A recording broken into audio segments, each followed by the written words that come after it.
এখানে এমন কেউ কি আছেন যে না হুজুর দুনিয়ায় আমার কোনো চিন্তাও নাই, পেরেশানিও নাই, কোনো টেনশন নাই? আছেন নাকি দুই একজন? কেউ আছেন? কেউ নাই। কোটি কোটি টাকার মালিক, আপনি আমি কত চিন্তা করি তার চাইতে তার আরো বেশি চিন্তা। আমি আপনি চিন্তায় রাতের কতটুকু অংশ নির্ঘুম কাটাই। দেখবেন একজনের অধীনে হাজার হাজার মানুষ চাকরি করে, লক্ষ কোটি টাকার মালিক, বিলিয়ন বিলিয়ন টাকার মালিক, কিন্তু এমন লোক আছে ঘুমের ওষুধ খেয়েও তার ঘুম আসে না। আছে না নাই এরকম? তার মানে কি বোঝা গেল? যে টাকা পয়সা ধন দৌলতের মাধ্যমে মূলত জাগতিক টেনশন থেকে মুক্ত হওয়া যায় না, ডিপ্রেশন টেনশন থেকে মুক্ত হওয়া যায় না। কিন্তু আল্লাহ এবং তার রসুলের ফর্মুলা অনুসরণ করলে আল্লাহ সুবহানাহু ওয়া তাআলা তার বান্দার প্রতি দয়া করে জাগতিক পেরেশানি মুক্ত এবং এই দুনিয়ায় তার যত কিছু দরকার ততটুকুর ব্যবস্থা আল্লাহ তাআলা করে দেয়। সুবহানাল্লাহ। এজন্য এই হাদিসটা আজকে আমরা শুনবো, শিখবো, সাথে সাথে আমলে পরিণত করব। কারা কারা তৈরি আছে একটু হাত উঁচা করি, নারায়ে তাকবীর। মাশাআল্লাহ, হাত নামাই। লস হবে না ইনশাআল্লাহ আমল করলে। যে আয়াতের অংশটা তিলাওয়াত করেছি, উক্ত আয়াতে আল্লাহ তাআলা আমার আপনার নবীকে বলতেছেন, ওয়াযাক্কির ফাইন্নায যিকরা তানফাউল মুমিনিন। আল্লাহ রাব্বুল আলামিন বলেন, আপনি বারবার উপদেশ দেন, নসিহত করেন, ওয়াজ করেন।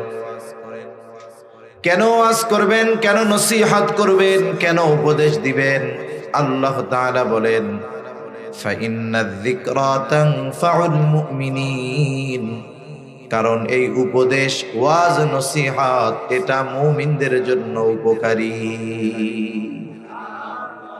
মোবাইলের চার্জ চলে গেলে আমরা চার্জে দেই, অনুরূপভাবে মোবাইলের চার্জ যদি শেষ হয়ে যায়, ব্যাটারি যদি একেবারে 0% হয়ে যায়, যত দামি মোবাইল হোক না কেন এর দ্বারা উপকৃত হওয়া যায় না, মানুষের সাথে যোগাযোগ রক্ষা করা যায় না, কিছু করা যায় না, ওটা লাশের মতো হয়ে যায়। চার্জ দেওয়ার মাধ্যমে ওটা পুনরায় যেমন সচল হয়, ওর দ্বারা উপকার হাসিল করা যায়, অনুরূপভাবে কোরআন সুন্নাহর উপদেশ নসিহতের মাধ্যমে দুর্বল ইমানদারের ঈমানগুলো মজবুত হয়ে যায়। যেই মানুষগুলো আমলের ব্যাপারে দুর্বল, আমলের ব্যাপারে যাদের দুর্বলতা, যাদের উদাসীনতা, দ্বীনি কথার মাধ্যমে তাদের আমলের প্রতি আগ্রহী হয়, আগ্রহ পয়দা হয়। এই জন্য নসিহতের মাধ্যমে প্রকৃত মুমিন যে তার বাস্তবেই কল্যাণ হয়, উপকার হয়। এই জন্য নবীজি সাল্লাল্লাহু আলাইহি ওয়াসাল্লাম আমাদেরকে অনেক গুরুত্বপূর্ণ নসিহত করেছেন, ওয়াজ করেছেন। নবীজির নসিহত মাখা একটা হাদিসই আমি আপনাদের খেদমতে পাঠ করেছি। রাসূল আকরাম সাল্লাল্লাহু আলাইহি ওয়াসাল্লাম বলেন, আরবাউন, চারটি জিনিস। কয়টি জিনিস? জবান খুলে বলেন, কয়টা জিনিস? নবীজি কি কখনো মিথ্যা কথা বলে নাকি? আমার আপনার নবী জীবনে কোনোদিন মিথ্যা কথা বহুদূর ঘুরায়া ফিরায়াও আমার আপনার নবীজি কখনো কথা বলে না। এজন্য বিষয়গুলো শুনবো পরিপূর্ণ ইয়াকিনের সাথে, বিশ্বাসের সাথে। অনেক সময় ওলামায়ে কেরাম অনেক আমলের কথা বলে না, যে আয়াতুল কুরসি পড়া ফু দিলে এই ফজিলত, সূরা ফাতিহা পড়া ফু দিলে এই ফজিলত, এই দোয়া পড়লে এই ফজিলত, এরকম শুনেন না আপনারা? এই দোয়া পড়ে এই আমল করলে এই ফজিলত। বাস্তবেই ফজিলত অর্জন করা সম্ভব, তবে কে কতটুকু উপকৃত হতে পারে এটা নির্ভর করে তার ইয়াকিন, তার বিশ্বাসের উপরে। আল্লাহর প্রতি, নবীজির কথার প্রতি, ওই আমলের প্রতি তার যদি 100% ইয়াকিন থাকে তাহলে তার ফায়দা হবে বেশি। আর না হলে কারো যদি বিশ্বাসে ত্রুটি থেকে যায়, ইয়াকিনের অভাব থাকে, তার ব্যাপারে ওই আমল যতই করা হোক না কেন কাজ হবে। এজন্য নবীজির কথা আমরা শুনবো 100% ইয়াকিনের সাথে। কারণ নবী কখনো মিথ্যা কথা বলতে পারে না। নবীজির সত্যবাদিতা কেমন ছিল? যেহেতু কথার শুরুতে মাথার মধ্যে আল্লাহ তাআলা কথাটা ঢেলে দিলেন, একটু শোনায়া দেই। কাফেররা আমার আপনার নবীকে হত্যার চেষ্টা করেছে, একবার নয় বারবার, কিন্তু আমার আপনার নবীর ব্যাপারে কখনো তারা চারিত্রিক অপবাদ দেওয়ার দুঃসাহস করতে পারে নাই। একটা মানুষের চারিত্রিক সৌন্দর্যের সর্ব উত্তম এবং সর্বপ্রধান বিষয় হলো তার সত্যবাদিতা। এজন্য আল্লাহ তাআলা কোরআনুল কারীমের মধ্যে বলছেন, হে ঈমানদারেরা, তোমরা আল্লাহ তাআলাকে ভয় করো। ইয়া আইয়ুহাল্লাযীনা আমানুত্তাকুল্লাহ, হে ঈমানদারেরা, তোমরা আল্লাহ তাআলাকে ভয় করো, তোমরা খোদা ভীরুতা অর্জন করো। আমরা যদি জিজ্ঞাসা করি আল্লাহ মুত্তাকি কেমনে হব, আপনাকে কেমনে ভয় করব, আল্লাহ তাআলা এরপর পরই কেমন যেন এই প্রশ্নের জবাব দিয়ে বলেন, ওয়াকুনু মা'আস সাদিকিন, তোমরা যদি মুত্তাকি হতে চাও সত্যবাদীদের সঙ্গী হয়ে যাও। নবীজি আল্লাহ তাআলা এই জায়গায় স্পেশাল ভাবে সত্যবাদীদের সঙ্গী হওয়ার কথা বলছে। তার মানে বোঝা গেল সত্যবাদিতা একটা গুরুত্বপূর্ণ গুণ, গুরুত্বপূর্ণ একটি বিষয়। আমার আপনার নবীর এই সত্যবাদিতার গুণ পরিপূর্ণ ছিল, কোনো ত্রুটি ছিল না, পরিপূর্ণ ছিল।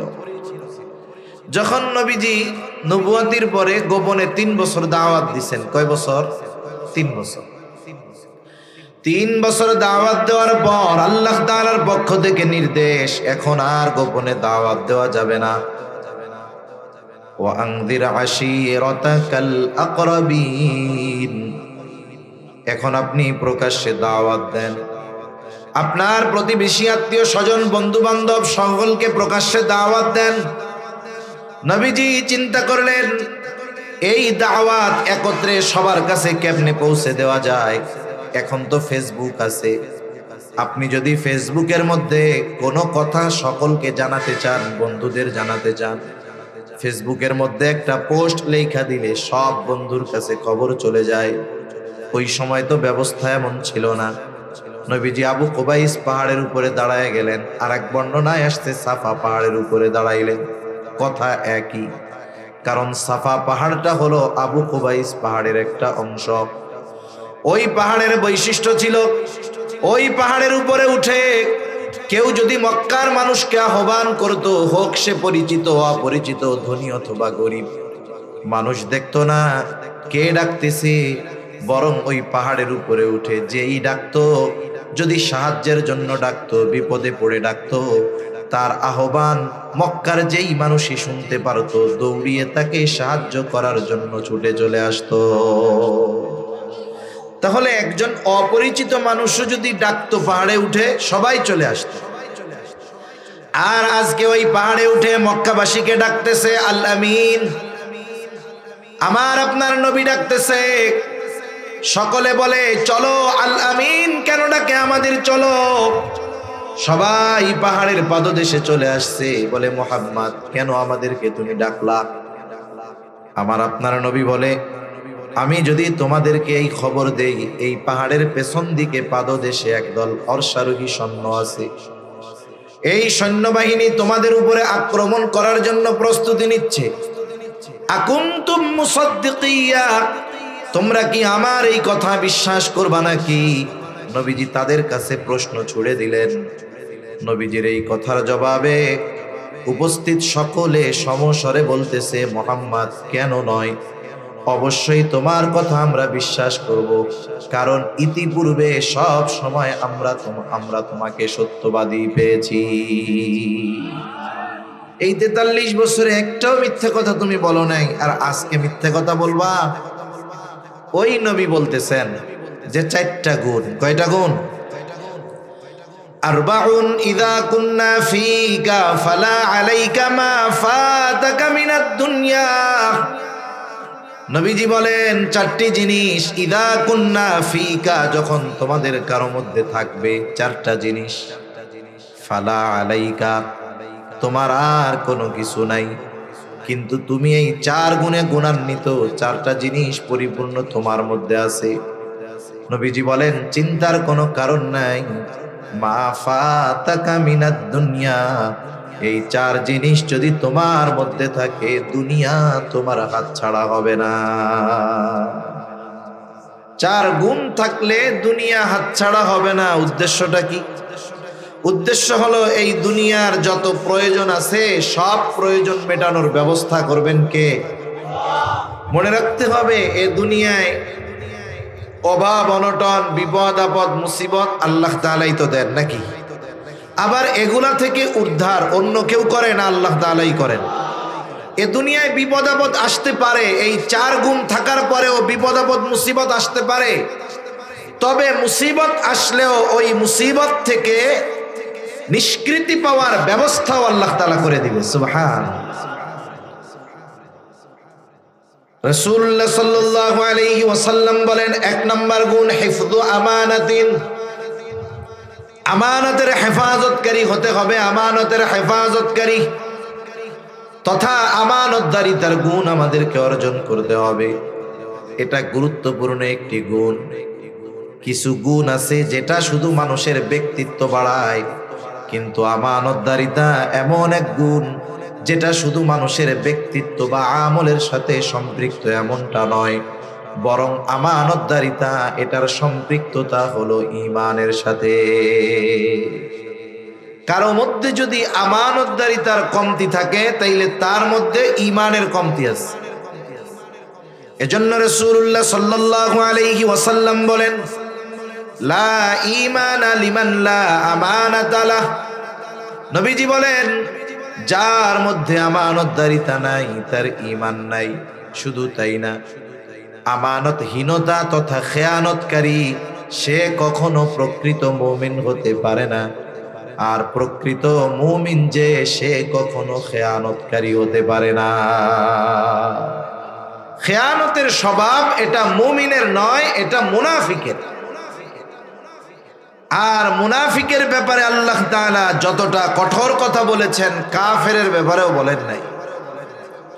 আল্লাহ তাআলা মুনাফিকের ব্যাপারে বলেন ইন্নাল মুনাফিকিনা ফিদ দারকিল আসফালি মিনান নার ওয়া লান তাজিদা লাহুম নাসীরা। আল্লাহ তাআলা বলেন মুনাফিকের স্থান হবে জাহান্নামের একেবারে তলদেশে, তার জন্য কারোর কোনো সাহায্যকারী নাই। এই মুনাফিকের অন্যতম একটি আলামত হলো আমানতের খেয়ানত করা। নবীজি জানায় দিয়েছেন মুনাফিকের অন্যতম আলামত হলো ইদা তুমিনা খানা, মুনাফিকের কাছে আমানত রাখলে সে খেয়ানত করে। এই জন্য মুমিনকে প্রকৃত আমানতদার হওয়ার দরকার। আর নবীজি সেই জন্য বলেন লা ঈমানা লিমান লা আমানাতা লাহ, যার মধ্যে আমানতদারিতা নাই তার ঈমান নাই। সেজন্য আমাদের পরিপূর্ণ আমানতদার হওয়ার দরকার আছে না নাই? জবান খুলে বলেন। আমি লম্বা ব্যাখ্যায় যাব না, শুধু সংক্ষিপ্ততার সাথে কথাগুলো বলবো, একটু খেয়াল রাখতে হবে।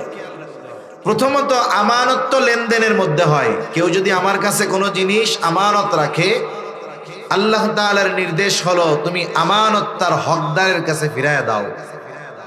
আল্লাহ তাআলা বলেন ইন্নাল্লাহা ইয়া'মুরুকুম আন তুআদ্দুল আমানাতি ইলা আহলিহা, যে তোমরা আমানত তার হকদারের কাছে ফিরায় দাও, এটা আল্লাহ তাআলার নির্দেশ। আল্লাহ নির্দেশ দিচ্ছেন যে আন তুআদ্দুল আমানাতি ইলা আহলিহা, যে আমানত তোমরা প্রকৃত হকদারের কাছে ফিরায় দাও। অথচ দেখা যায় সমাজে অনেক মানুষ আছে অন্যের আমানত অন্যের সম্পদ নির্দ্বিধায় ভক্ষণ করে ফেলে। বলেন তো এই ধরনের মানুষ সমাজে আছে না নাই? আপনাদের এদিকে তো অনেক ইন্ডাস্ট্রি, ঠিক না? অনেক কারখানা আছে। সবাই তো আর খারাপ না, কিছু ভালো মানুষও আছে, আবার খারাপও কম। অনেকে আছে শ্রমিকদেরকে খাটায়া তার ন্যায্য পাওনা তাকে দেয় না, ঠিক কিনা বলেন? একজন শ্রম দিল, শ্রম যখন ব্যয় করছে, এই শ্রমের বিপরীতে যে পাওনা এটা কিন্তু তার হক, মালিকের কাছে আছে, এটা মালিকের কাছে আমানত। মালিক যদি মনে করে আমি তাদেরকে কম দিতে পারলে অথবা না দিতে পারলে আমার সম্পদ রক্ষা হইল, হয়তো দুনিয়ায় কিছু সম্পদ চোখে দেখা যাবে, কিন্তু দুনিয়ায় থাকতেই মরার আগের থেকেই এই খেয়ানতের শাস্তি আল্লাহ তাআলা তাকে দেওয়া শুরু করবে। ঠিক কিনা বলে? এজন্য জীবনের একটা মূলনীতি বানাবো। মূলনীতি কি? নবীজিও যখন এ দুনিয়া থেকে চলে যাওয়ার সময় নিকটবর্তী হচ্ছে, নবীজি বুঝতে পারতেছেন আর মনে হয় দুনিয়ায় বেশি দিন থাকা হবে না, তখন নবী সাহাবা একরামের উপস্থিতিতে সবাইকে বলছেন যে তোমরা কেউ যদি আমার কাছে কোনো পাওনা থাকো নির্দ্বিধায় বলো, আমি তার পাওনা শোধ করে দিব। একটু চিন্তা করে দেখেন, রহমাতুল্লিল আলামিন চিন্তা করতেছে তার কাছে কারো হক তার অজান্তে বাকি থেকে যায় কিনা। নবী এই ব্যাপারে চিন্তিত ছিলেন। আমরা তার উম্মত, আমরাও এই ফিকির করব দুনিয়া থেকে কোন সময় চলে যেতে হয় বলা যায় না। আমি যাওয়ার সময় কারো হক যেন আমার উপরে না থাকে, সেটা আমানতের হোক, সেটা সাধারণ ঋণ হোক, পাওনা হোক। আমার কাছে যদি কেউ পায়, তার যদি মনে নাও থাকে, সে ভুলে গেছে যাক, আমার যদি মনে থাকে আমি নিজ দায়িত্বে তার হক তাকে ফিরায় দিব। বলেন ইনশাআল্লাহ। জীবনটা এভাবে সাজাবো যে আমার কাছে কেউ যেন কোনো পাওনা না থাকে। কেন? কারণ শয়তানের ধোঁকায় একজন নামাজ পড়তে পারে নাই, রোজা রাখতে পারে নাই, গুনাহ করে ফেলছে। আল্লাহ তাআলা মহান, আল্লাহ তাআলা যদি চায় কিয়ামতে এগুলো মাফ করে দিতে পারে। অন্যান্য নেকের কাজকে সামনে আইনে আল্লাহ বলতে পারে তুমি জীবনে শিরিক করো নাই, যাও নামাজ যা বাদ ছিল মাফ করে দিলাম। এই নেকের কাজটা করছো, যাও এই কারণে এই পাপটা মাফ করে দিলাম। আল্লাহ পারেন কি পারেন না? আল্লাহর ঘোষণাও আছে। শিরিক ছাড়া যত অন্যায় আল্লাহ চাইলে এমনি মাফ করে দিতে পারে। ইন্নাল্লাহা লা ইয়াগফিরু আন ইউশরাকা বিহি ওয়া ইয়াগফিরু মা দুনা যালিকা লিমান ইয়াশা। শিরিক ছাড়া অন্যান্য যে কোনো গুনাহ আল্লাহ চাইলে মাফ করে দিতে পারে। কিন্তু কেউ যদি বান্দার হক নষ্ট করে, কারো সম্পদ অন্যায়ভাবে বক্ষণ করে, কারো আমানতের খেয়ানত করে, খবরদার, এটা কিন্তু আল্লাহ মাফ করবে না। এক হাদিসের মধ্যে আছে, নবীজি বলেন ওই দিন আসার আগে তোমরা সতর্ক হয়ে যাও, যেই দিন আল্লাহ তাআলা বাদী বিবাদীর ভিতরে ফয়সালা করে দিবে। কেউ যদি দুনিয়াতে অন্যায়ভাবে কাউকে কথার দ্বারাও একটা কষ্ট দিয়ে থাকে, এটাও তার হক নষ্ট করা। নবীজি বলেন কিয়ামতের দিন আল্লাহ তাআলা এই যে কথার দ্বারা কষ্ট দিয়েছে এটারও ফয়সালা করে দিবে। এখন আমি যদি কারো হক নষ্ট করে দুনিয়া থেকে মারা যাই, আখেরাতে টাকা যদি কারো খেয়ে ফেলি, এটা টাকা ফেরত দেওয়ার সুযোগ থাকবে না। দুনিয়ার লেনদেন হবে টাকা পয়সার মাধ্যমে, আর আখেরাতের লেনদেন হবে সওয়াব আর গুনার মাধ্যমে। ওই দিন কেউ যদি কারো কাছে হক পায়, টাকা নিবে না, সওয়াব নিবে। টাকা যদি না থাকে, সওয়াব যদি না থাকে, বলবে আমার গুনাহ নিয়ে আমার ঋণ শোধ করে দাও। এজন্য লেনদেনের ব্যাপারে আমরা সর্বোচ্চ স্বচ্ছ থাকবো, সর্বোচ্চ স্বচ্ছ থাকবো। অনেক মানুষ আছে এই যে ইদানিং বিভিন্ন জায়গায় সুদের কারবারি। কেন? সমাজে অনেক মানুষ আছে যে টাকা ঘরে পড়ে আছে, আর একজন মুসিবতে পড়ে ধার চাইলেও তারে ধার দেয় না। না দেওয়ার কারণ কি? যারা সুদের উপরে লোন উঠায়, ওইটা কষ্ট করে কারো কাছ থেকে যদি টাকা ধার নেয়, আর ওই আল্লাহর বান্দা যিনি ঋণ দিয়েছেন উনি যদি একটু নরম তবিয়তের হয়, তাইলে ওনার জীবন শেষ। বছরের পর বছর পার হয়ে যায়, কর্জে হাসানা, ঋণের টাকা শোধ করে না। ঠিক কিনা বলে? এই যে আমাদের লেনদেনের স্বচ্ছতা না থাকার কারণে দুষ্ট একটা গ্রুপ সুযোগ পাইল, এইবার সুদে ঋণ দেওয়া শুরু করলো। আর মানুষ সুদে ঋণ নিয়ে ওইটা আবার যথাযথ সময় শোধ করে। কারণ কি? ওইটা শোধ করলে কি সওয়াব হবে? শোধ করলে সওয়াব হবে না। যত দ্রুত শেষ হবে, নতুন আর একটা সুদের টাকা তুলবে। শয়তান এই জন্য ওরে নসিহত করে, এটা তাড়াতাড়ি দে, দেখ ঋণের টাকা দেরিতে দেওয়া এটা গুনার কাজ, তাড়াতাড়ি দিয়া দেয়। ব্যাংকের ঋণ, সুদের ঋণ, এগুলো টাইম মতো দেয়। এজন্য বিষয় হলো লেনদেনে স্বচ্ছতা আমরা রাখবো। বলেন ইনশাআল্লাহ। তাহলে আমানতদারিতা হয় লেনদেনের মধ্যে। 2 নম্বর আমানতদারিতা হয় কথার মধ্যে। নবীজি বলেন ইযা হাদ্দাসার রাজুলু সুম্মা ইলতাফাতা ফাহিয়া আমানাতুন। যখন কোনো মানুষ কথা বলে আর এদিকে সেদিকে তাকায়, ফাহিয়া আমানাতুন, এদিক সেদিক তাকিয়ে যেই কথাটা বলল ওই কথাটাও আমানত হয়ে যায়। 3 নাম্বার দায়িত্ব আমানত। আপনি যেখানে চাকরি করেন, যেই কয় ঘন্টা ডিউটি, এই সময়টা আমানত। আপনাকে যেই দায়িত্ব দেওয়া হয়েছে ওই দায়িত্বটা আপনার আমার কাছে আমানত। কেউ যদি দায়িত্বে অবহেলা করে, সময়টাকে নিজের কাজে ব্যয় করে, ফাঁকি দেয়, তাহলে ওই যে মাস শেষে এই সময়ের বিপরীতে তার জন্য যেই অর্থ বরাদ্দ ছিল, সময় ফাঁকি দিয়ে, কর্ম ফাঁকি দিয়ে সে যদি ওই অর্থটা গ্রহণ করে, তাহলে সে সময়ের এবং দায়িত্বের খেয়ানতকারী বলে পরিগণিত হবে।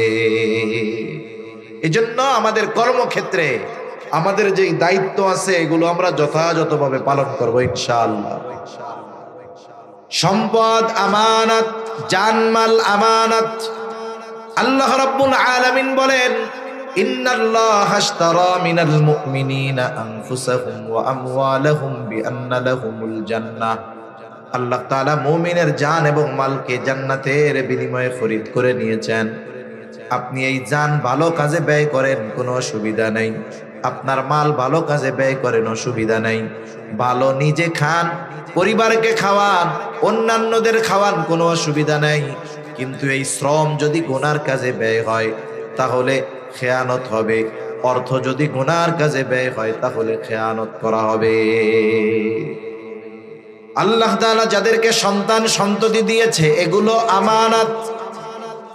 সন্তান আমানত, এই জন্য কিয়ামতের দিন সন্তানের ব্যাপারে আল্লাহ জিজ্ঞাসা করবে। রাসূলুল্লাহ সাল্লাল্লাহু আলাইহি ওয়াসাল্লাম বলেন, কুল্লুকুম রাঈনা ওয়া কুল্লুকুম মাসউলুনা আন রাইয়াতিহি। তোমরা প্রত্যেকেই দায়িত্বশীল, আর প্রত্যেককে তার দায়িত্বের ব্যাপারে জিজ্ঞাসা করা হবে। লম্বা হাদিস। পিতাকে তার পুত্রের ব্যাপারে জিজ্ঞাসা করা হবে, মাকে তার কন্যার ব্যাপারে জিজ্ঞাসা করা হবে, স্বামীকে তার স্ত্রীর ব্যাপারে জিজ্ঞাসা করা হবে, নেতাকে তার কর্মীর ব্যাপারে জিজ্ঞাসা করা হবে। এই জন্য মনে রাখবেন, সমাজে অনেক মানুষ আছে নিজে নামাজ পড়ে, নিজে ভালো কাজ করে, কিন্তু সন্তান, স্ত্রী, কন্যা কি করতেছে ব্যাপারে কোনো খেয়াল রাখে না। আছে না এরকম মানুষ? অনেক আছে। এজন্য সন্তান সন্ততি এদেরকে দিন শিক্ষা দেওয়া এটা সন্তানের প্রাপ্য অভিভাবকদের কাছে। এজন্য কেউ যদি সন্তানকে দিন না শেখায়, দিন না শেখানোর ব্যবস্থা করে, তাহলে সে সন্তানের অধিকার নষ্ট করে, খেয়ানতকারী বলে সাব্যস্ত হবে। সন্তান সন্ততি আমানত, অঙ্গ প্রত্যঙ্গ আমানত। আল্লাহ তাআলা এই দেহ আমাদের দিয়েছেন, অঙ্গ প্রত্যঙ্গ দিয়েছেন, এগুলো আমানত। গুনার দ্বারা অঙ্গ প্রত্যঙ্গের খেয়ানত হয়। এই জন্য আল্লাহ তাআলা কোরআনুল কারীমের মধ্যে বলেন, ইয়ালামু খাইনাতাল আয়ুন ওয়া মা তুখফিস সুদূর। তিনি জানেন তোমরা চোখের কি খেয়ানত করো, শুধু তাই না, ওয়া মা তুখফিস সুদূর, এই বুকের ভিতরে তোমরা কি কথা লুকায় রাখো, দুনিয়ার কেউ না জানলেও যিনি জানেন তিনি কে। তাহলে কয়েকটা বিষয় আমানতদারিতার ব্যাপারে বললাম, একটু রিভিশন দেই। তাহলে আমরা যদি আমানতদার মুমিন হতে চাই, 1 নম্বরে আমাদেরকে লেনদেনের মধ্যে স্বচ্ছতা, আমানতদারিতা অর্জন করতে হবে। 2 নম্বর কথার মধ্যে আমানতদারিতা, 3 নম্বর দায়িত্বের মধ্যে, 4 নম্বর সময়ের মধ্যে, 5 নম্বর এই জান, 6 নম্বর মাল, 7 নম্বর সন্তান সন্ততি, 8 নম্বর আমার অঙ্গ প্রত্যঙ্গকে গুনার থেকে বাঁচাতে হবে। যদি এগুলো ঠিক করতে পারি, কেউ কিছু জানুক আর না জানুক, আল্লাহ তাআলার তালিকায় লিখিত হয়ে যাবে এইটা সাধারণ মুমিন না, আমানতদার মুমিন। নবীজি যেই 4 গুণের কথা বললেন, 1 নম্বর হিফজু আমানাতিন, আমানতের হেফাজত করো, তার মানে আমানতদার হও। 2 নম্বর গুণ নবীজি বলেন সিদকু হাদিসিন, সত্য কথা বলো, সত্যবাদিতার গুণে গুণান্বিত হও। সত্য হলো মুমিনের ভূষণ। শুধু তাই না, নবীজি সাল্লাল্লাহু আলাইহি ওয়াসাল্লাম বলেন, ইন্নাস সিদকা ইয়াহদি ইলাল বির ওয়া ইন্নাল বিররা ইয়াহদি ইলাল জান্নাহ। নবীজি বলেন, ইন্নাস সিদকা ইয়াহদি ইলাল বির, নিশ্চয়ই সত্য মানুষকে কল্যাণের পথ দেখায়, কল্যাণ মানুষকে জান্নাতের পথ দেখায়। হাদিসের মধ্যে আসছে, একটা মানুষ যখন সত্য কথা বলতেই থাকে, সত্যবাদিতার উপরে যখন সে অটল অবিচল থাকে, নবীজি বলেন এক সময় ওই লোকটা আল্লাহ তাআলার কাছে সিদ্দিক বলে গণ্য হয়ে যায়। এরপরে নবীজি বলেন ওয়া ইন্নাল কিযবা ইয়াহদি ইলাল ফুজুর ওয়া ইন্নাল ফুজুরা ইয়াহদি ইলান নার। নবীজি বলেন মিথ্যা মানুষকে পাপের পথ দেখায়, পাপ মানুষকে জান্নাত জাহান্নামের পথে নিয়ে যায়। এরপরে নবীজি বলেন একটা মানুষ যখন মিথ্যা বলতেই থাকে, একটা সময় ওই লোকটা আল্লাহ তাআলার নিকটে মিথ্যাবাদী বলে গণ্য হয়ে যায়। আমি মাঝে মধ্যে বলি, আমরা প্রাইমারি স্কুলে 4-5 মনে হয় একটা ইংরেজি গল্প পড়ছিলাম, দুষ্টু রাখালের গল্প। পড়ছেন কেউ? মনে আসেনি কারো? সে গাছে ওইটা ডাক দিছে বাঘ বাঘ, মিথ্যা কথা আর কি। মানুষজন আসছে, বাঘ কই, কয় নাই, মিথ্যা কথা। দ্বিতীয় দিন আবার ডাকছে, এইবার ডাক সবাই শুনেছে কিন্তু সবাই আসে নাই, কয়েকজন আসছে। কোথায় বাঘ? বলে আমি তোমাদের সাথে একটু মজা করলাম, মিথ্যা কথা দিয়া মজা করছে। এইবার পরে আরেকদিন সত্যই বাঘ আসছে, এইবার গলা ফাটায় চিৎকার করে বাঘ বাঘ বাঘ। সবাই ডাক শুনতেছে। আগে 2 দিন যদিও মিথ্যা কথা বলছে, বলেন তো আজকে সত্য বলছে নাকি মিথ্যা বলছে? তার মানে বোঝা গেল একটা মানুষ যদি মিথ্যা কথা বলতে থাকে, তাহলে একটা সময় সে যদি সত্য কথাও বলে, তার কথা কেউ বিশ্বাস করে না। এই জন্য মিথ্যা কথা বললে এটা একটা ক্ষতি, যে বিপদে পইড়া সত্য বললেও কেউ বিশ্বাস করে না। ওই গল্পের শেষে একটা উপদেশ লেখা ছিল, ডু নট টেল এ লাই, মিথ্যা কথা বইল না, মিথ্যা কথা বইল না। অনেক সময় আমরা ছোটদের সাথে মিথ্যা কথা বলি, না না, ছোটদের সাথেও মিথ্যা কথা বলার সুযোগ নাই। হাদিস থেকে শোনাই আপনাদের, নবীজির কাছে একজন মহিলা আসছে, মহিলার সাথে ছোট্ট একটা বাচ্চা। স্বাভাবিকভাবে বাচ্চারা যদি তাদের খেলার সাথে অন্যান্য বাচ্চাদের পায়, তাইলে তাদের সাথে গিয়ে মেলে। বাচ্চাটা মায়ের হাত থেকে ছুটে দূরে এক জায়গায় বাচ্চাদের সাথে খেলা করে। মা বারবার ডাকে আসো আসো, বাচ্চা আসে না। এইবার হাতের মুঠ পাকায়া ইশারা দিচ্ছে, আসো মজা দিমু। মুঠ পাকায়া বোঝাচ্ছে যে আসো মজা দিব। এইবার বাচ্চা মায়ের কাছে আসলো, হাতের মুঠ খুলে একটা খেজুর মা বাচ্চার হাতে তুলে দিলেন। পুরা ঘটনাটা নবীজি অবলোকন করতেছিলেন, দেখতেছিলেন। নবীজি এই ঘটনার পরে মহিলাকে বলতেছে, মহিলা তুমি যদি বাচ্চার হাতে কিছু না দিতা, অবশ্যই তুমি মিথ্যাবাদী বলে গণ্য হয়ে যাইতা। এজন্য অনেক সময় পরিবারের মধ্যেও বাচ্চাদের সাথে আমরা মিথ্যা কথা বলি। একটু কষ্ট হইলেও সত্য শোনায় বলায় অভ্যস্ত করা দরকার। অনেক সময় বাবা অফিসে যাবে, ছোট বাচ্চা কান্না করে না, কান্না করে, বেরোয়ার সময় কি করে, এই যে আসতেছি তোমার জন্য মজা নিয়ে আইতেছি, খাড়াও। এই যে খাড়াইয়া আপনি তারা রাইখে চলে গেলেন, সে তো আশায় আশায় বসে আছে, চকলেট আনবো আব্বু। এরকম 2-4 দিন করার পরে আপনি যখন বলবেন তুমি দাঁড়াও আমি আসতাছি চকলেট নিয়া, এতে কইব আপনি মিথ্যা কথা কন। বুঝেন নাই? এতে কি হবে?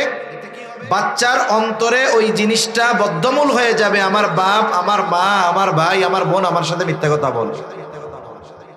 শিশুকালের শিক্ষা পাথরে খোদাই করার মতো। এটা যদি তার একবার মনে থাকে, সে আর কখনো এটা ভুলবে না। তার অন্তরের মধ্যে সন্দেহ জাগ্রত হয়ে থাকবে, বড় হওয়ার পরেও হয়তো আমার মা বাবা আমার সাথে মিথ্যা কথা বলে। এই জন্য তাদের সাথে সত্য বলায় অভ্যস্ত করতে হবে। আবার দেখেন, মিথ্যা যদি আমি আপনি তাদের সাথে বলি, তারাও মিথ্যা বলায় অভ্যস্ত হবে। আর যদি অভয় দেই, দেখবেন অপরাধ করলেও সে কিন্তু সত্য কথা বলবে। মনে করেন আপনার একটা দামি জিনিস নষ্ট করে ফেলছে, কাপটা ভেঙে ফেলছে, পিরিচটা ভেঙে ফেলছে। এখন প্রথমে স্বাভাবিক একটু বড় যখন হয়, মা বাবার অ্যাটিটিউড বুঝে সে যে আমারে মাইর দিতে পারে। এখন বলে এটা কে ভাঙছে, ও চুপ থাকে, কিছু কয় না। এখন আপনি বললেন এটা কে ভাঙছে, সত্য কথা বলো, তাইলে তারে কিছু কমু না। এবারও শুনতে গেল কিছুই তো কইব না, তাইলে কই আব্বা আমি ভাঙছি, বা আম্মু এটা আমি ভাঙছি। এবারও যখন কিছু বলবো না এটাকে বিশ্বাস করে বলল যে আমি ভাঙছি, এবার আপনি লাঠি দিয়ে জব্বর আকারে পেদানি দিছেন।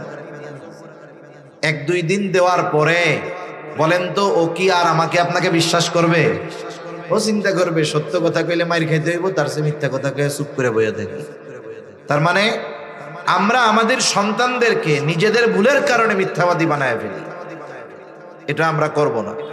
তারা যদি কোনো অন্যায় করে অন্যায়ের স্বীকৃতি আমাদের সামনে দেয়, এটা একটা মোমেন্ট, এটা একটা মুহূর্ত আপনার জন্য তার জীবন পরিবর্তনের, তখন আদর করে কাছে বসাবেন। তার একটা ভয় আছে না ভিতরে, অপরাধ করছে, বুঝাবেন যে আব্বা আব্বু এই কাজটা ঠিক না, আম্মু এই কাজটা ভালো না, তুমি এটা করলে আব্বু কষ্ট পায়, আব্বু তোমারে কত ভালোবাসে, কেউ যদি আমারে কষ্ট দেয় তোমার কি ভালো লাগবে? দেখবেন বলবে না আব্বু ভালো লাগে না, তাহলে তুমি আমারে কষ্ট দিলে তো আমারও ভালো লাগে না।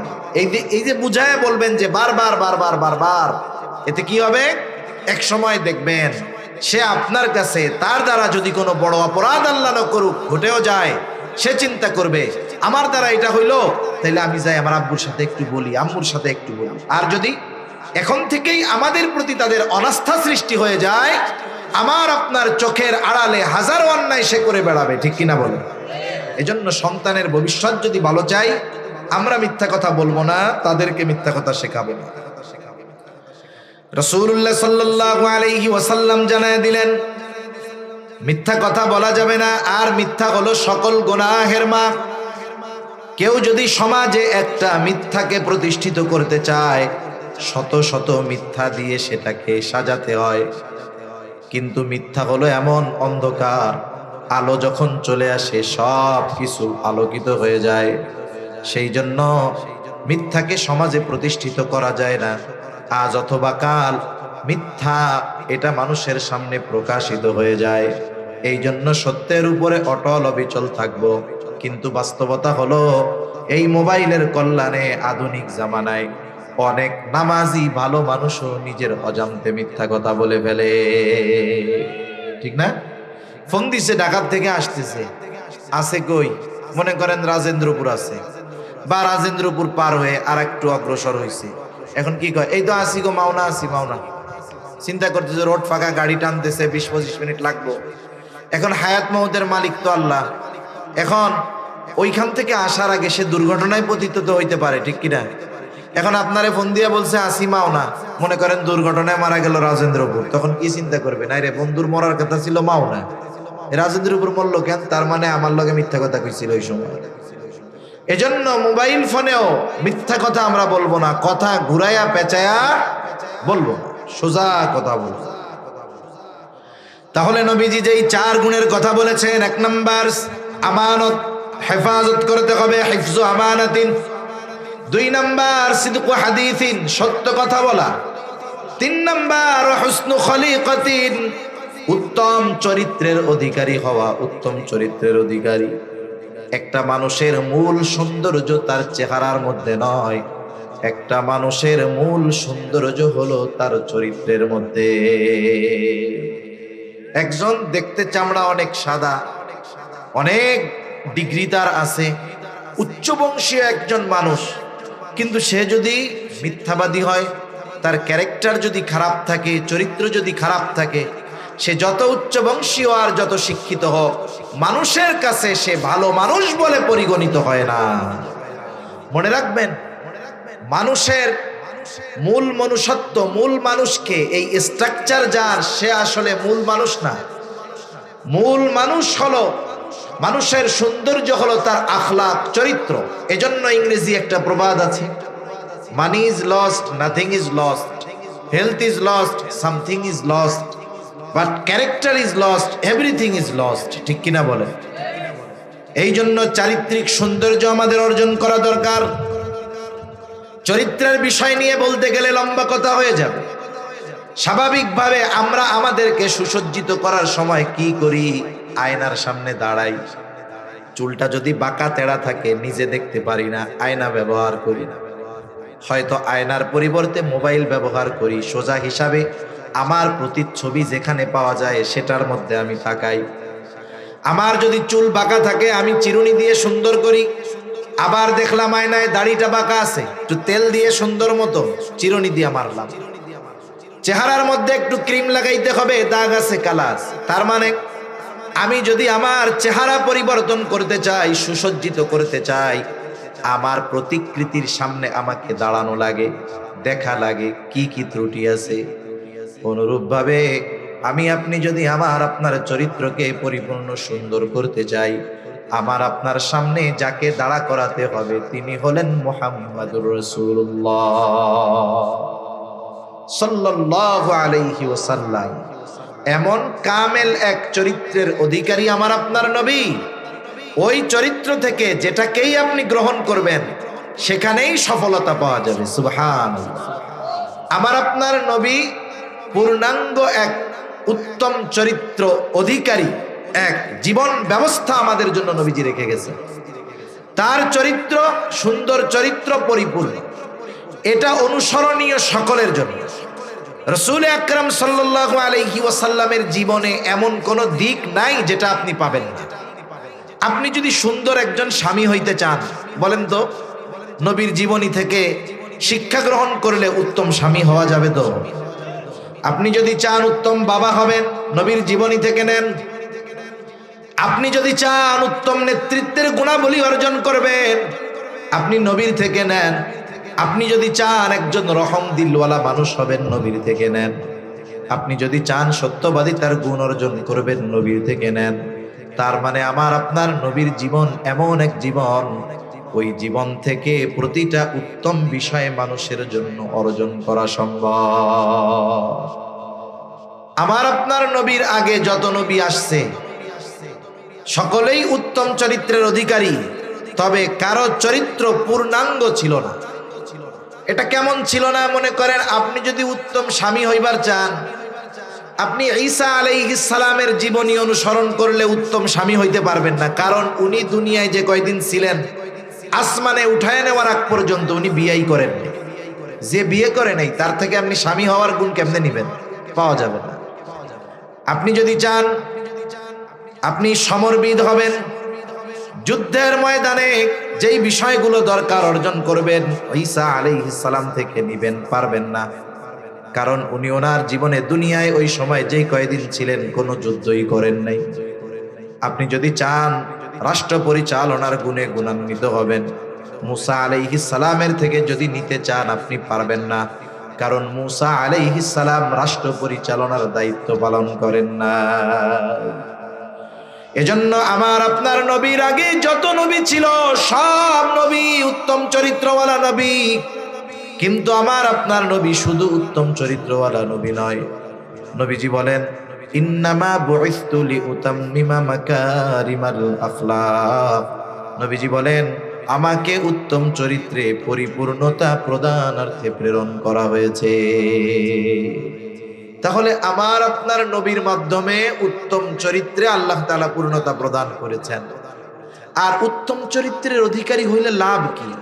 ভালো ব্যবহার, মানুষের সাথে সদাচরণ, আত্মীয় স্বজনের হক, প্রতিবেশীর হক, এগুলো যদি আমরা আদায় করে একটা ভালো মানুষে, উত্তম আখলাকওয়ালা মানুষে পরিণত হতে পারি, লাভ কোথায়? আবু হুরায়রা রাদিয়াল্লাহু তাআলা আনহু থেকে বর্ণিত হাদিস। নবীজিকে জিজ্ঞাসা করা হলো, ইয়া রাসূলুল্লাহ, মিজানের মধ্যে সবচাইতে ওজন হবে কোন আমল? আমল গণনা করা হবে না, আমল কত বড় সেটা দেখা হবে না, ওজন দেওয়া হবে। নবীজি নামাজের কথা বলেন নাই, রোজার কথা বলেন নাই, হজের কথা বলেন নাই, যাকাতের কথা বলেন নাই। নবীজি বললেন, মিজানের মধ্যে সবচাইতে ওজন হবে উত্তম চরিত্র। একজন মানুষের উত্তম চরিত্র অর্জন করার জন্য শীতের ঠান্ডা রাতে ঠান্ডা পানি দিয়ে ওযু করে মসজিদে যাওয়া লাগে না। অথচ দেখেন, এই চরিত্রটা অর্জন যদি করতে পারে কোনো ইনভেস্ট বিহীন, তাহলে দুনিয়ার মানুষ প্রশংসা করে, দোয়া করে, সাথে সাথে এই উত্তম চরিত্রটা মিজানের মধ্যে সবচাইতে ওজনদার তার জন্য হয়ে যাবে। সুবহানাল্লাহ। এখন বলেন, কারো যদি আমলে কমতিও থাকে, চরিত্র যদি উত্তম হয়, তাহলে দেখা যাবে মিজানে এই উত্তম চরিত্রের কারণে তার নেকের পাল্লা ভারী হয়ে গেছে। উত্তম চরিত্রের অনেক দিক। প্রতিবেশী আত্মীয় স্বজনের সাথে ভালো ব্যবহার উত্তম চরিত্রের অন্তর্ভুক্ত। মা বাবার সাথে ভালো ব্যবহার উত্তম চরিত্রের অন্তর্ভুক্ত। প্রতিবেশীর সাথে ভালো ব্যবহার উত্তম চরিত্রের অন্তর্ভুক্ত। নবীজি সাল্লাল্লাহু আলাইহি ওয়াসাল্লাম, প্রশ্ন করা হচ্ছে নবীজিকে, ইয়া রাসূলুল্লাহ সাল্লাল্লাহু আলাইহি ওয়াসাল্লাম, একজন মানুষ অনেক ইবাদত করে, কোন নফল ইবাদত তার বাদ যায় না, কিন্তু সে প্রতিবেশীর সাথে ভালো আচরণ করে না। আর একজন মানুষ ফরজ ইবাদত গুলো কোনো মতে করে, কিন্তু প্রতিবেশীর সাথে সদাচরণ করে, আখলাক ভালো, চরিত্র ভালো। নবীজিকে জিজ্ঞাসা করা হলো, এই দুজনের মধ্যে কে উত্তম? যে আমল অনেক করে প্রতিবেশীর সাথে খারাপ ব্যবহার করে সে, নাকি যে আমল কম করে ঠিক প্রতিবেশীর সাথে ভালো আচরণ করে? নবীজি বললেন, এই দুজনের মধ্যে ওই ব্যক্তি উত্তম যে আমল কম করে কিন্তু প্রতিবেশীর সাথে ভালো ব্যবহার করে। এজন্য আমার আপনার প্রতিবেশী, সহকর্মী, সহপাঠী, এদের সাথে আমরা সব সময় ভালো ব্যবহার করব। এই যে নবীজির কাছে যে সাহাবায়ে কেরাম ভিড়তেন, নবীজি তো তাদের খাওয়াইতেন না, খাওয়ানোর মতো নবীর কাছে তো কিছু ছিল না। কেন নবীর কাছে তারা ভিড়ত? শুধুমাত্র ভালো আচরণের কারণে, ভালো ব্যবহারের কারণে। একটা মানুষের সব ঠিক আছে, কিন্তু তার আচরণ যদি রুক্ষ হয়, তার হৃদয় যদি কঠোর হয়, তার ভাষা যদি শক্ত হয়, বলেন তো তার কাছে কি মানুষ সহজে যায় নাকি? যায় না। এজন্য আল্লাহ তাআলা নবীজিকেও বলেন, ফাবিমা রাহমাতিম মিনাল্লাহি লিনতা লাহুম ওয়ালাউ কুনতা ফাদদান গালিযাল কলবি লানফাদ্দু মিন হাওলিক। আপনি যদি তাদের সাথে কঠোরতা অবলম্বন করতেন, তাহলে এরা আপনার পাশে এসে ভিড়তো না। অথচ দেখেন, নবীর এই উত্তম চরিত্রের কারণে, নমনীয়তার কারণে, ভালো ব্যবহারের কারণে নবীর প্রতি তারা কতটা আকৃষ্ট ছিল। নবীর এক কথায় ওই মানুষগুলো জীবন দেওয়ার জন্য পিছু হটতো না, বরং নবীর আচরণে মুগ্ধ হয়ে তারা নবীর জন্য, দ্বীনের জন্য তাদের জানমাল উৎসর্গ করতেও পিছু হটতো না। এই নবীজির আখলাক, নবীজির উত্তম চরিত্র তাদেরকে এমন ভাবে বিমোহিত করেছিল যে নবীজির জন্য তারা সব কিছু করতে প্রস্তুত ছিল। সমাজেও এমন মানুষ যার আখলাক ভালো, চরিত্র ভালো, আচরণ ভালো, দিল নরম, তাকে মানুষ খুব মহব্বত করে, যদিও সে কালো হয়। ঠিক কিনা বলে? তাহলে বোঝা গেল চরিত্রের দাম। এই যে বিবাহ শাদীর আগে যুবকরা যখন বিবাহ শাদী করবে, বিবাহ শাদীর আগে শুধু চেহারা দেখে, যে চেহারাটা কত সুন্দর। চেহারা সুন্দর হইলে আর বাকি কিছু দেখে না। বংশ কি, শিক্ষা কি, এটাও বাদ দেয়। চেহারা একবারে জান্নাতি হুরের মতো, পরীর মতো চেহারা, আর সহ্য হয় না। এইবার সুন্দর চেহারা দেখে বিবাহ করে বাড়িতে আনে। সুন্দর চেহারার চাহিদা বিবাহের আগ পর্যন্ত, বিবাহের পরে আর সুন্দর চেহারার চাহিদা থাকে না, সুন্দর চরিত্রের চাহিদা থাকে। অথচ এটাই বাস্তবতা।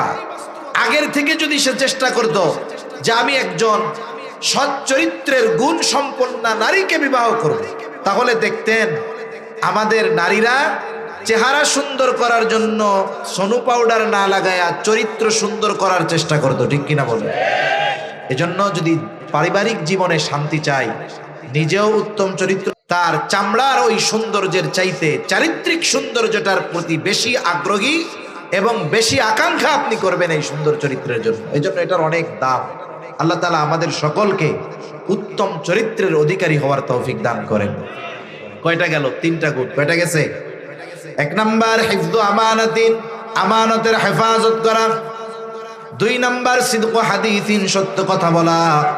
3 নাম্বার হুসনু খলিকাতিন, উত্তম চরিত্রের অধিকারী হওয়া।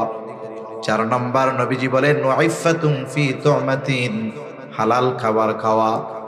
হালাল খাবার, শুধু খাবার হালাল হলে হবে না, আপনি ওই হালাল খাবারটা কেনার জন্য আপনার আমার উপার্জনটাও হালাল হওয়া লাগবে। সুদের টাকা, ঘুষের টাকা, এগুলো দিয়ে হালাল কিনলে ওটা হারাম খাওয়ার মতোই, ওইটা হারাম খাওয়ার মতোই। এজন্য উপার্জনটা আগে হালাল হতে হবে। মনে রাখবেন, শুধুমাত্র নামাজ, রোজা, হজ, যাকাত এটাই ইবাদত নয়। হালাল রিজিক অর্জনের উদ্দেশ্যে হালাল কর্ম করা, এটাও অন্যতম ফরজ এক ইবাদত। নবীজি সাল্লাল্লাহু আলাইহি ওয়াসাল্লাম বলেন, কাসবুল হালালি ফরিদাতুম বাদাল ফরিদা। ফরজ ইবাদতের পরে অন্যতম ফরজ ইবাদত হলো হালাল উপার্জন করা। এই জন্য কেউ যদি ফরজ ইবাদত সমূহ ঠিক রেখে হালাল উপার্জনের নিয়তে হালাল কর্ম করে, যতক্ষণ এই কর্ম সে করতে থাকে ততক্ষণ তার আমল নামায় সওয়াব লিখতে থাকা হয়। আপনি মনে করেন গার্মেন্টসে চাকরি করতেছেন, আপনার কঠিন ডিউটি 8 ঘন্টা, কেউ 12 ঘন্টা ওভার টাইম নিয়ে আরো অনেক বেশি করা লাগে নিজের প্রয়োজনে। এই যে এত কষ্ট আপনি করেন, যেই পরিশ্রমটা করেন, এটা নিয়ত করবেন ফরজ ইবাদত গুলো ঠিক রাখতে হবে, এরপরে কিন্তু ওইটা ইবাদত বলে গণ্য হবে। আপনি যদি ফরজ ইবাদত করেন না, নামাজ কালাম পড়েন না, কিন্তু উপার্জনটা হালাল করেন, কর্মটা হালাল, তাহলে এটা তো ইবাদত বলে গণ্য হলো না। নবীজি শর্ত কি দিয়েছেন?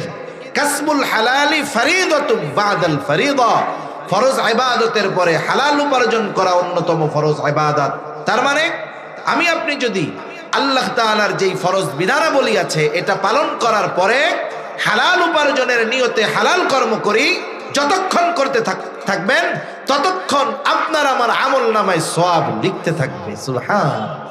তাইলে দেখেন, আপনার নফল নামাজ পড়ার টাইম কম, পরিশ্রমের কারণে পড়তে পারতেছেন না।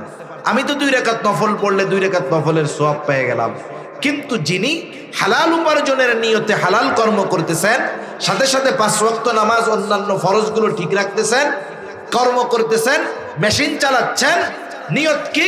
হালাল কর্ম করতেছি হালাল উপার্জনের জন্য, তাহলে তার আমল নামায় সওয়াব লিখতে থাকা হচ্ছে। সুবহান। এটা ইবাদতের মধ্যে পরিগণিত হচ্ছে। এজন্য 1 নম্বরে কর্মটা হালাল হতে হবে। কর্মটা কি হতে হবে? হালাল হতে হবে। আবার অনেকের কর্ম হালাল কিন্তু ঘুষ সুদের টাকা নাই, কিন্তু কর্মটা হারাম, উপার্জনটা পরিশ্রমটা তার বৈধ করতেছে, কিন্তু কানেক্টিভিটি হয়ে গেছে হারামের সাথে। যেমন কর্মটা কি? মদের দোকানে মদ পরিবেশন করা, বারে চাকরি নিয়েছে, পরিশ্রম করে অনেক, কিন্তু মানুষ গেলে মদ আগায়া দিতে হয়। এই যে তার কর্মটা কিন্তু হালাল না। কারণ নবীজি বলেন 10 শ্রেণীর মানুষ মদের সাথে সম্পৃক্ত থাকে। মদ যারা উৎপাদন করে, মদ যারা ডিস্ট্রিবিউট করে, মদ যারা পরিবেশন করে, মদ যে বিক্রয় করে, মদ যে ক্রয় করে, এরকম 10 শ্রেণীর মানুষ আছে। আল্লাহর নবী বলেন এই ধরনের মানুষের উপরে আল্লাহ এবং তার রাসূলের লানাত। এখন একজন ওই রকম হোটেলে মদ পরিবেশন করে, সে বলতে পারে আমি তো 8 ঘন্টা ডিউটি করি, ফাঁকি ঝুঁকি কিচ্ছু দেই না, তাহলে আমার উপার্জন হালাল। বলেন হালাল হবে কেন? সে যে কর্মটা করতেছে, কর্মটা হারাম সম্পৃক্ত কর্ম। এই জন্য নিয়ত হবে হালাল উপার্জনের, কর্মটা হবে হালাল কর্ম। এখন এই কর্ম যত ছোট হোক, অনেক সময় অনেক মানুষ আছে যে তার কর্ম যদি ছোট হয়, কর্ম হালাল কিন্তু তাকে তিরস্কার করে, আছে না নাই? অনেক সময় মানুষ তার কর্মকে সামনে এনে মানুষের সামনে তাকে ছোট করতে চায়।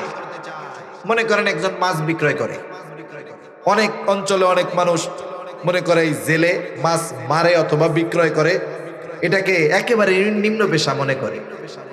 দেখা যায় মানুষের মধ্যে তারে বকা দিবে, তারে ছোট বানাবে, বলে জেল্লা চুপ কর। অনেকে রিক্সা চালায়, পরিশ্রম করে, আমি ছোট করার জন্য বলতেছি না, হালাল কর্ম এটা। তার নাম তো আছে, কিন্তু তাকে রিক্সাওয়ালা মানুষের সাথে সম্বোধন করে, মানুষের সামনে ভাই রিক্সাওয়ালা চুপ। এই যে তাকে কর্ম সামনে আনলে কেন? কারণ কর্ম উল্লেখ করে তাকে মানুষের সামনে ছোট করতে চায়। খবরদার, কেউ যদি কোনো হালাল কর্ম করে, সেটা যত ছোট কর্ম হোক, সে কুলি হতে পারে, দিনমজুর হতে পারে, রাস্তা ঝাড়ুদার হতে পারে, তার কর্ম হারাম না। এই জন্য তার কর্ম নিয়ে তাকে খোঁটা দেওয়া যাবে না। সেজন্য 1 নম্বরে দরকার হলো কর্মটা বৈধ, কর্মটা হালাল। সাথে সাথে এইবার যে সে খাবার খাবে, কিনবে, এটাও হালাল হতে হবে। এই দুইটার সমন্বয় যখন হবে তখন কাজ হবে। এই যে লাইটগুলা জ্বলতেছে, এর সাথে 2টা তারের কানেকশন আছে, একটা কারেন্ট আছে আর একটার মধ্যে কারেন্ট নাই। এখন বলেন তো, কারেন্ট যেটা নাই সেটা আপনি খুলে রাখলেন, আর 10,000 ভোল্টের লাইন ওইখানে লাগাই দিলেন, লাইট কি জ্বলবে নাকি? এই যে 2টা যখন আছে তখন লাইট আলো দিচ্ছে। ওই রকম ভাবে উপার্জনটাও যখন হালাল হবে, কর্মটা যখন হালাল হবে, সাথে সাথে খাবারটাও যখন হালাল হবে, এই ব্যক্তির শর্তগুলো পূরণ হয়ে যাবে। আবার যদি কারো খাবার উপার্জন হারাম হয়, তার জন্য খারাপ খবর। খাবার হারাম, উপার্জন হারাম, এদের জন্য খারাপ খবর। যারা হারাম খায়, হারাম উপার্জন করে, তাদের অনেক বড় বড় ক্ষতি হয়। আলোচনা আর লম্বা করা যাবে না, শেষ করে দিব এখন।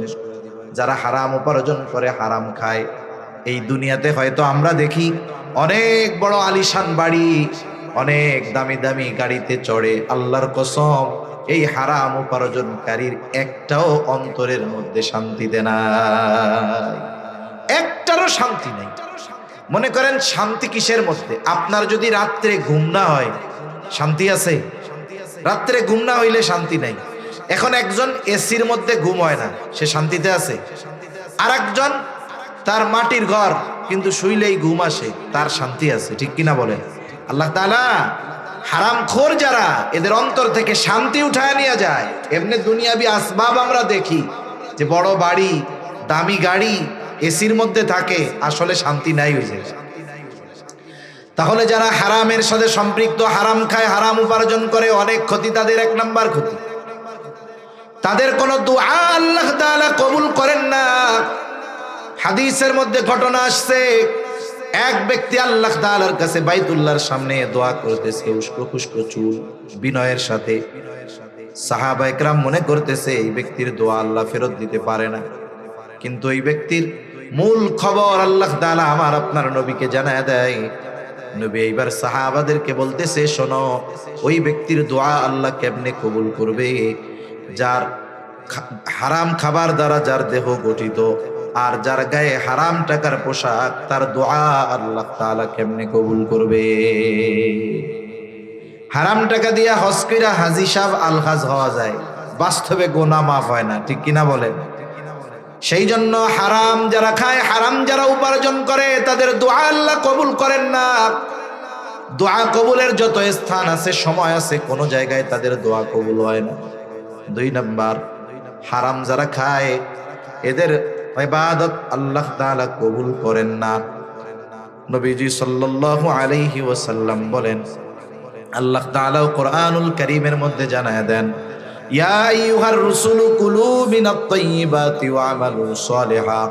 আল্লাহ তাআলা বলেন, হে রাসূলগণ, আপনারা পবিত্র খান আর আমলে সালেহ করেন। উদ্দেশ্য কি? বুজুর্গানে দিন বলেন, প্রথমে পবিত্র খাবারের কথা কেন আল্লাহ বললেন? এর দ্বারা উদ্দেশ্য হলো, কারো খাবার যদি অপবিত্র হয় তথা হারাম হয়, মনে রাখতে হবে, শুধু শুয়োরের গোশত হারাম তা নয়, সুদের টাকা দিয়ে দুম্বার গোশত কিনলে ওটাও অপবিত্রই হয়। এই জন্য আল্লাহ তাআলা সব রাসূলগণকে এই নির্দেশ দিয়েছেন, হে রাসূলগণ, পবিত্র খাবার খান। এরপরে বলতেছে আর আমলে সালেহ করেন। তার মানে খাবার যদি হারাম হয়, অপবিত্র হয়, ইবাদত যদি করে, ওই ইবাদত, ওই আমল, আমলে সালেহ হবে না। অর্থাৎ ওই আমল আল্লাহর দরবারে কবুল হবে। 3 নাম্বার বড় ক্ষতি, নবীজি বলেন, লা ইয়াদখুলুল জান্নাতা জাসাদুন উদিয়া বিল হারাম। নবীজি বলেন, হারাম ভক্ষণকারীর শরীর জান্নাতে প্রবেশ করবে না। এখন বলেন, যার ঈমান আছে, আখিরাতে যে বিশ্বাসী, এই ব্যক্তির দোয়া যদি আল্লাহ কবুল না করে, এই ব্যক্তির ইবাদত যদি আল্লাহ কবুল না করে, এই ব্যক্তির দেহ যদি জাহান্নামের জ্বালানি হিসাবে হয়, তাহলে এর চাইতে দুঃখের আর কোনো কিছু হতে পারে না। ঠিক কিনা বলেন? এই জন্য নবীজি 4 নম্বর যে শর্ত দিয়েছেন, ওয়াইফাতুন ফি তুমাতিন, হালাল খাবার খাওয়া। এর দ্বারা উদ্দেশ্য হলো উপার্জনটাও হালাল হবে, খাবারটাও হালাল হতে হবে। এখন আসেন, এই 4 গুণে যদি আমরা গুণান্বিত হতে পারি, লাভ কি? নবীজি বলেন, আরবাউন ইযা কুন্না ফিকা ফালা আলাইকা মা ফাতাকা মিনাদ দুনিয়া। এই 4 গুণ যদি তোমাদের কারো মধ্যে থাকে, আর কোনো কিছু যদি না থাকে, এই 4 গুণ পরিপূর্ণভাবে যেই ব্যক্তি অর্জন করতে পারবে, দুনিয়ায় কিছু না থাকলেও এই দুনিয়ার প্রয়োজন মেটানোর ব্যবস্থা যিনি করবেন, তিনি কে? অর্থাৎ এই দুনিয়ায় বেঁচে থাকতে যা প্রয়োজন, যথাসময়ে প্রয়োজন মেটানোর ব্যবস্থা আল্লাহ তাআলা করবেন। এতটুকু নিশ্চয়তা যদি এই দুনিয়ায় পাওয়া যায় যে বিপদে পড়লে বিপদ থেকে বাঁচার রাস্তা বের হয়ে আসবে, অভাবে পড়লে অভাব দূর করার ব্যবস্থা হয়ে যাবে, অসুস্থ হলে চিকিৎসার ব্যবস্থা হয়ে যাবে, তার মানে প্রয়োজন মেটানোর নিশ্চয়তা যদি এই দুনিয়ায় পাওয়া যায়, তাইলে আর কোনো টেনশন থাকে বলেন? টেনশন থাকে না। এজন্য সাদিকুল মাসদুক নবী, যেই নবী জীবনে একটা মিথ্যা কথাও বলেন নাই, সেই নবী আমাদের ওয়াজ করে জানিয়ে দিলেন, এই 4 গুণে গুণান্বিত হও। দুনিয়ার সম্পদ নাই, টেনশন করো না, দুনিয়া হাতছাড়া হবে না। অর্থাৎ এই দুনিয়ার প্রয়োজন মেটানোর ব্যবস্থা যিনি করে দিবেন তিনি কে? আর একটু জোরে বলেন না কে? তাহলে আমরা আজকে কিছু শিখছি তো নাকি? কি শিখছি? যে আমরা 4টি গুণে গুণান্বিত হলো, দুনিয়ার কোনো টেনশন নাই। 4 গুণে গুণান্বিত হলে দুনিয়ার কোনো টেনশন নাই। সবাই আমার সাথে বলেন, 1 নাম্বার আমানতদার হব। জোরে বলেন, আমানতদার হব। সত্যবাদিতার গুণ অর্জন করব, যত মুসিবত আসুক মিথ্যা কথা বলবো না। 3 নাম্বার উত্তম চরিত্রের অধিকারী হব। বলেন, উত্তম চরিত্রের অধিকারী হব, মানে চারিত্রিক সৌন্দর্যতা অর্জন করব। 4 নাম্বার উপার্জন এবং খাবারকে হালাল করব। আল্লাহ তাআলা তৌফিক দান করেন, সকলে বলি আমিন। আরো জবান খুলে বলি আমিন। ওয়া আখিরু দাওয়ানা আলহামদুলিল্লাহি রাব্বিল আলামিন। আসসালামু আলাইকুম ওয়া রাহমাতুল্লাহি ওয়া বারাকাতুহু। দুরূদ শরীফ পড়ি আমরা। সাল্লি আলা মুহাম্মদ ওয়া আলা আলি মুহাম্মাদিন কামা সাল্লাইতা আলা ইব্রাহিম ওয়া আলা আলি ইব্রাহিম ইন্নাকা হামিদুম মাজিদ। আল্লাহুম্মা বারিক আলা মুহাম্মাদিন ওয়া আলা আলি মুহাম্মাদ কামা বারাকতা আলা ইব্রাহিম ওয়া আলা আলি ইব্রাহিম ইন্নাকা হামিদুম মাজিদ। আসলে আবহাওয়ার যে অবস্থা, প্রোগ্রাম তো না হওয়ার মতো, এরপরেও এই মাদ্রাসা কর্তৃপক্ষ হিম্মত করে আয়োজন করছে। আমরা সবাই এই মাদ্রাসার জন্য দোয়া করব, সবাই সবার জন্য দোয়া করব। আলহামদুলিল্লাহি রাব্বিল আলামিন ওয়াল আকিবাতু লিল মুত্তাকিন والصلاة والسلام على خير خلقه محمد وعلى آله وأصحابه أجمعين. ربنا ظلمنا أنفسنا وإن لم تغفر لنا وترحمنا لنكونن من الخاسرين. ربنا آتنا في الدنيا حسنة وفي الآخرة حسنة وقنا عذاب النار. ربنا لا تزغ قلوبنا بعد إذ هديتنا وهب لنا من لدنك رحمة إنك أنت الوهاب. খোদাময় আল্লাহ, প্রতিকূল আবহাওয়াকে উপেক্ষা করে আপনার মহব্বতে হাদিসের ভাষায় এই জান্নাতের বাগানে বসে, আয় আল্লাহ, উলামায়ে কেরাম দীর্ঘ সময় দ্বীনি আলোচনা করেছেন। আল্লাহ, আয় আল্লাহ, শুরু থেকে নিয়ে এই পর্যন্ত যত আলোচনা হয়েছে, যে যতটুকু শ্রবণ করেছেন, আয় আল্লাহ, প্রয়োজনীয় কথাগুলো স্মরণ রেখে আমলের কথাগুলোর উপরে আমাদের সকলকে আমল করবার তৌফিক আপনি দিয়ে দেন রব্বুল আলামিন। খাস করে আজকের এই মাহফিল আপনি কবুল আর মঞ্জুর করে নেন। যে মাদ্রাসার উদ্যোগে মাহফিল, মাদ্রাসা খানা কবুল আর মঞ্জুর করে নেন রব্বুল আলামিন। আপনার এই দ্বীনি প্রতিষ্ঠানগুলো, এই প্রতিষ্ঠান সহ তাম দুনিয়ার যত দ্বীনি প্রতিষ্ঠান আছে, সবগুলোকে সকল ষড়যন্ত্র চক্রান্ত থেকে হেফাজত করেন আল্লাহ রব্বুল আলামিন। প্রতিষ্ঠানের যত প্রয়োজনীয়তা আছে গায়বী খাজানা থেকে ব্যবস্থা করে দেন। আয় আল্লাহ, 4টা ছেলে হাফেজে কোরআন হয়েছে আল্লাহ, তাদেরকে আপনি হাক্কানি আলেম হিসাবে কবুল আর মঞ্জুর করে নেন রব্বুল আলামিন। আমরা যারা হাত উঁচু করেছি, যে যেখান থেকে হাত উঁচু করেছে, আমাদের বিগত জীবনের সকল কবিরা সগীরা গুনাহগুলো মাফ করে দেন। আয় আল্লাহ, আমাদের আত্মীয় স্বজন যে যেখানে আছে মাফ করে দেন। যারা দুনিয়া ছেড়ে চলে গেছে, গুনাহগুলো মাফ করে কবরগুলো আপনি জান্নাতের টুকরো বানিয়ে দেন রব্বুল আলামিন। আমাদের মধ্যে অসুস্থ যারা আছে, সুস্থতা দান করেন। অনেকে দোয়া চেয়েছে, কেউ মায়ের জন্য, অন্যান্য আত্মীয় স্বজনের জন্য। আয় আল্লাহ, সকলের মনের নেক চাওয়া, নেক আশাগুলো কবুল আর মঞ্জুর করে নেন রব্বুল আলামিন। খাস করে আমরা যারা হাত উঁচু করেছি, আমাদের মধ্যে হয়তো অনেকের মা নাই, অনেকের বাবা নাই। আয় আল্লাহ, অন্ধকার ওই গহীন কবরে মা বাবার কবরের খবর জানা যায় না। আয় আল্লাহ, গুনার কারণে যদি কারো মা বাবার কবরে আযাব হয়, কবরের আযাব আপনি মাফ করে দেন, কবরগুলো জান্নাতের টুকরো বানায় দেন। কিয়ামতের দিন হিসাব সহজ করে জান্নাতের ব্যবস্থা আপনি করে দিয়েন। যাদের মা বাবা বেঁচে আছে সুস্থ দীর্ঘ নেক হায়াত আল্লাহ আপনি দিয়ে দেন রব্বুল আলামিন। খাস করে আমাদের স্ত্রী সন্তান আমাদের জন্য চক্ষু শীতলকারী হিসাবে কবুল করে নেন। আয় আল্লাহ, যাদের সন্তান অবাধ্য আছে সন্তানগুলোকে বাধ্য করে দেন রব্বুল আলামিন। কার মনে কি চাওয়া জানি না, সকলের মনের নেক চাওয়া নেক আশা আপনি কবুল করে নেন রব্বুল আলামিন। যারা অভাবে আছে অভাব দূর করে দেন, ঋণগ্রস্তের ঋণ পরিশোধ করার তৌফিক দেন, হারাম হালাল বেঁচে চলার তৌফিক দেন। আয় আল্লাহ, যারা বেকার আছে হালাল কর্মসংস্থানের ব্যবস্থা করে দেন। আল্লাহ, বরকতময় প্রশস্ত রিজিক আল্লাহ আপনি আমাদের দান করেন আল্লাহ রব্বুল আলামিন। যেই 4 গুণে গুণান্বিত হলে দুনিয়ার প্রেশান থাকবে না, আপনার হাবিব বলেছে ওই 4টি গুণ আমাদের সকলকে যথাযথভাবে অর্জন করার তৌফিক দিয়ে দেন। আয় আল্লাহ, তামাম দুনিয়ার মুসলমানদের জানমাল হেফাজত করেন। আয় আল্লাহ, জালেমগুলারে হেদায়েত দেন। হেদায়েত যদি না থাকে তাদের ব্যাপারে চূড়ান্ত ফয়সালা নেন। আয় আল্লাহ, ফিলিস্তিনের মাজলুম মুসলমানদের হেফাজত করেন আল্লাহ। আয় আল্লাহ, আমরা যদিও দুর্বল, আপনি আমাদের মালিক, আপনি তো দুর্বল নয়। আয় আল্লাহ, তামাম দুনিয়ার মুসলমানদের এক হওয়ার তৌফিক দেন। আয় আল্লাহ, আমাদের সকলকে দ্বীনের ব্যাপারে ঐক্যবদ্ধ হওয়ার তৌফিক আল্লাহ আপনি দিয়ে দেন। খাস করে আমাদের দেশের উপরে খাস রহমত নাজিল করেন। আসমানি জমিনি সকল বালা মুসিবত থেকে হেফাজত করেন। আয় আল্লাহ, আমাদেরকে একজন নেককার খুদা ভীরু শাসকের ব্যবস্থা আল্লাহ আপনি করে দেন। আয় আল্লাহ, আমানতদার একজন শাসকের ব্যবস্থা করে দেন রব্বুল আলামিন। আমাদের অন্যায়ের কারণে পাপের কারণে আমাদের উপরে জালেম শাসক আপনি চাপায়া দিয়েন না রব্বুল আলামিন। আমাদের সকলকে বারবার মক্কা মদিনা জিয়ারত করার তৌফিক দিয়ে দিয়েন।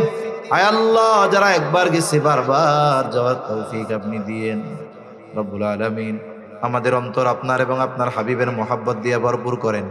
মা বোনদের কবুল করেন, পর্দানিশীন বানায় দেন। 5 ওয়াক্ত নামাজ যথা সময় আদায় করার তৌফিক আল্লাহ আপনি দিয়ে দেন রব্বুল আলামিন। গুনাহ থেকে বেঁচে থাকার তৌফিক ও হিম্মত দেন। বেনামাজিদের নামাজি বানায় দেন। সুন্নাতবিহীন মানুষগুলোকে সুন্নাত ওয়ালা বানায় দেন। আল্লাহ, কার মনে কি চাওয়া জানি না, সকলের মনের নেক চাওয়া নেক আশা আপনি কবুল আর মঞ্জুর করেন। আয় আল্লাহ, জীবনের শেষ সময় যখন মালাকুল মউত মৃত্যুর পয়গাম নিয়ে হাজির হয়ে যাবে, আপনি আমাদের সকলের জবানে তাওহীদের কালিমা নসিব করে দিয়েন। রব্বি জাআলনি মুকিমাস সালাতি ওয়া মিন যুররিয়্যতি রব্বানা ওয়া তাকাব্বাল দুআ রব্বানা ইগফিরলি ওয়া লিওয়ালিদাইয়া ওয়া লিল মুমিনিনা ইয়াওমা ইয়াকুমুল হিসাব রব্বানা হাব লানা মিন আজওয়াজিনা ওয়া যুররিয়্যাতিনা কুররাতা আ'য়ুন ওয়াজআলনা লিল মুত্তাকিনা ইমামা রব্বিরহামহুমা কামা রব্বায়ানি সগীরা রব্বিরহামহুমা কামা রব্বায়ানি সগীরা ওয়া সাল্লাল্লাহু তাআলা আলা খায়রি খালকিহি মুহাম্মাদিন ওয়া আলা আলিহি ওয়া আসহাবিহি আজমাইন আমিন বিরহমাতিকা ইয়া আরহামার রাহিমিন আমিন। সুবহানাকাল্লাহুম্মা ওয়া বিহামদিকা আশহাদু